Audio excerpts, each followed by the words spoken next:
The text came in just as the last guest stepped onto the rooftop balcony of my Monaco penthouse. "We think you need some time alone to figure things out." That's what my parents wrote. I replied with 2 words: take care. They had no idea I was 30 floors above the Mediterranean, hosting a private gala for CEOs, royals, and the editor of Forbes Europe. And in less than 12 hours, their last name, my last name, would be plastered across headlines they never believed I'd be in. Growing up, I thought love was supposed to come with conditions. "We push you because we love you."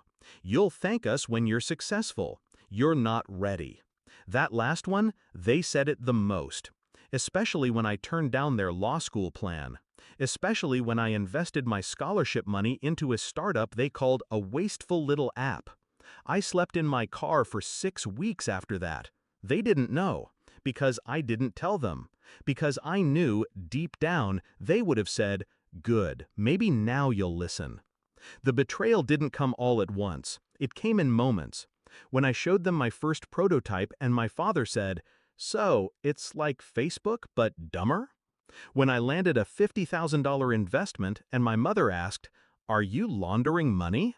When I missed my sister's engagement dinner because I was pitching in Zurich and they sent a group photo with me cropped out completely.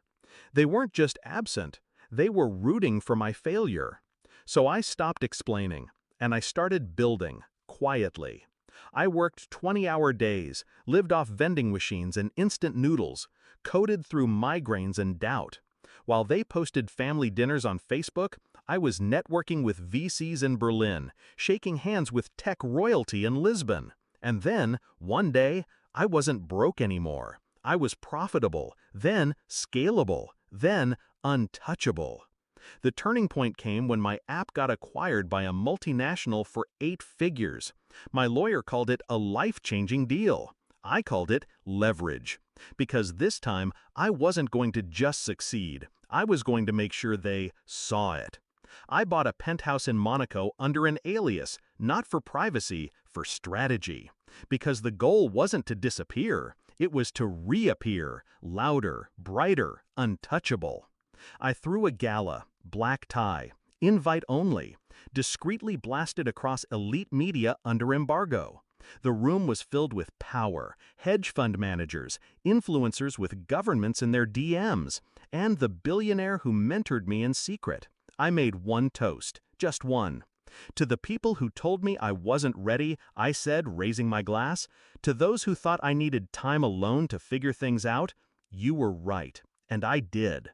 The headlines dropped at sunrise. From homeless coder to Monaco mogul, the silent rise of tech's dark horse. Who is the mysterious host behind the billionaire gala in Monte Carlo? Meet the young founder Silicon Valley regrets ignoring. And just like that, I wasn't their invisible son anymore. I was news. They called. I didn't answer.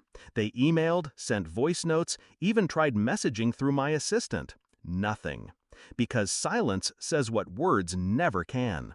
You see, revenge doesn't always come wrapped in cruelty. Sometimes it's a press photo. Sometimes it's a headline they weren't mentioned in. Sometimes it's letting them watch the world admire the child they spent years doubting and realizing they're not part of the story anymore. Weeks later, I got a letter, handwritten, sloppy, from my father. "We didn't know you were doing so well. We're proud of you. Maybe we could visit sometime. We can talk, start fresh." I stared at the ink like it meant something. Then I tossed it in the fireplace. Because I didn't build all this to impress them. I built it in spite of them. My story isn't about revenge. It's about proof. That love doesn't have to come from the people who raised you. That silence can be stronger than screaming. That being cast out doesn't mean you disappear. It means you rise in places they'll never reach. And now, whenever someone asks me how I made it, I just smile and say, "My parents gave me a gift once. They walked away. I simply made sure they had something to watch from the distance."